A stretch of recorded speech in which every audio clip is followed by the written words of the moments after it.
आपण कुठून आले? मी धरणगाव, तालुका धरणगाव, जिल्हा जळगाव. आपण काय काम करताय? मी डॉक्टर आहे, व्यवसाय.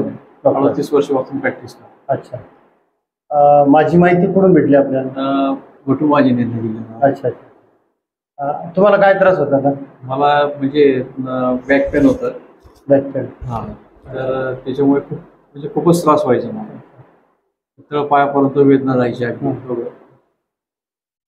आता काय वाटलं उपचार केल्यानंतर? आपल्याला उपचार केल्यानंतर मला रिलीफ वाटतं. रिलीफ वाटलं.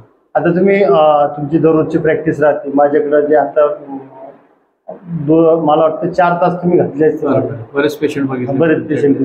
त्या पेशंटचा तुमच्या लाईफ मध्ये जे काही तुम्ही जे अनुभव घेतलेले खूप चांगले, आताच्या परिस्थितीमध्ये काय वाटलं? खूप चांगले रिझल्ट मिळाले दिसले मला. ऍक्सिडेंटचे पेशंट पण चांगले झाले तुमच्याकडे आलेले, आता बघितले मी. त्यानंतर एक ओल्ड एज लेडी झाली होती वयस्कर.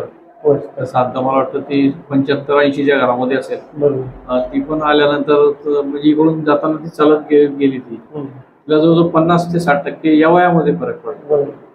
एक गुडघ्या जास्त होता आणि एक कसं असतं म्हणजे या वयामध्ये 75 ते 80 वयामध्ये जनरली रिलीफ नाही मिळत, मेडिसिन पण लवकर मिळत नाही. पण ते तुम्ही ट्रीटमेंट दिली, फिजिओथेरपी दिला, त्याच्याने बरंच ती रिकवर झाली आणि स्वतः ती चालत गेली. आता हे आमचं ट्रीटमेंट आहे, कुठल्याही प्रकारचं मेडिसिन वापरलं जातं? विदाउट मेडिसिन आणि जे काय टेक्निकल पद्धतीने तुम्ही ती स्वतः डेव्हलप केलेली आहे. स्वतःची टेक्निक आहे तुमच्या. बघितलं मी तुमचे इन्स्ट्रुमेंट्स बघितले, तुम्ही स्वतः ते तयार केलेले. स्वतःची अलग बनवलेली मशिनरी स्वतःची वेगळी तयार केलेली. बरोबर. मी माझ्या टेक्निक पद्धतीने तयार केलेल्या मशिनरी जरी मी विकत जरी घेतलेल्या असल्या, त्यांचं मॉडिफाय करून तुम्ही केलेलं आहे. फॅब्रिकेशन मॉडिफाय करून मी परत माझ्या पद्धतीने तयार करतो. जे पेशंटला ज्याची गरज आहे, ज्या गोष्टीची गरज त्या पद्धतीने मी मशिनरी तयार करतो आणि स्वतःच मॅन्युफॅक्चरिंग स्वतःच. अगोदर मला फरक पडला, मग नंतर मी त्यांनी पाहिलं किंवा मी व्यवस्थित चालायला लागलो म्हणून ते. अच्छा. तुम्हाला भरपूर त्रास होतो? झोपून आलो. झोपून आले, आता मोकळे चालतात. अच्छा. इतर पेशंटला तुमच्यासारखे आता तुमच्या याच्यामधून काय सांगू शकता? मी बरेचसे पेशंट अशा पद्धतीने ट्रीट करतो स्वतः. पण कसं एक टेक्निक असतं कशा प्रकारे ते मशीन फिरवायचं, कोणत्या याला स्पॉटला तो प्रेशर द्यायचा.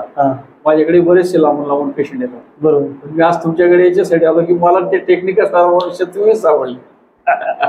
नाही, ते असं असतं, ती एक उपजत कला किंवा माझा जे 6-7 वर्षाचा जो अनुभव आहे, त्या अनुभवातून ती तयार झाली. माझ्याकडे बरेचसे सायटिकाचे पेशंट येतात, मी त्यांना ट्रीट करतो. कारण मला माहिती आहे कोणत्या ठिकाणी प्रेशर द्यायचं, कोणत्या ठिकाणी त्याला ग्लूज करायचं. त्या पद्धतीने मी त्यांना ट्रीट करतो. पण मला स्वतःला असल्यावरती मला ट्रीट कोण करणार आहे त्याला थोडी सांगणार पॉईंट येतात.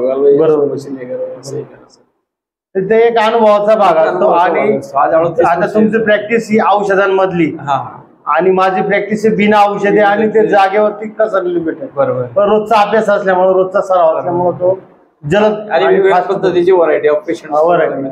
बरोबर. मशिनरी सुद्धा अलग बनवली, स्वतः तयार केली मशिनरी, त्याच्यामुळे ते लवकर कव्हर होतं. नक्कीच मित्रांनो, डॉक्टर साहेबांचा जसा सल्ला आहे आणि इतरांसारखंच तुम्हाला रिलीफ मिळू शकतो.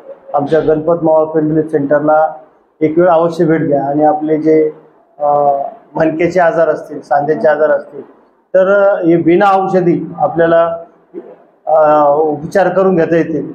हे टेक्निकल आजार आहे, टेक्निकल फॉल्ट असतात, मेकॅनिकल फॉल्ट असतात. हे फॉल्ट निघून जातात आणि आपलं जीवन हे परत पूर्वीसारखंच घडू शकतं किंवा जीवन जगू शकतं. जळगाव जिल्हा धरणगाव. ठीक. धन्यवाद. उपचार करून थकला असाल तर एक वेळ गणपत मावळ पेन रिलीफ सेंटरला अवश्य भेट द्या.